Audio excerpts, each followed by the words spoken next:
How to remove Google account. Hello everybody, welcome back to my channel. This is me Bipin Besnath, and today I'll guide you on how you can remove or sign out your Google account from your device.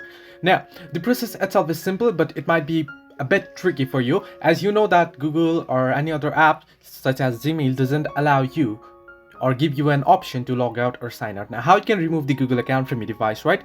First things first, what you can do is you can simply head into your device settings. You can scroll down the notification bar and tap on the settings or the gear icon at the top right corner of your screen.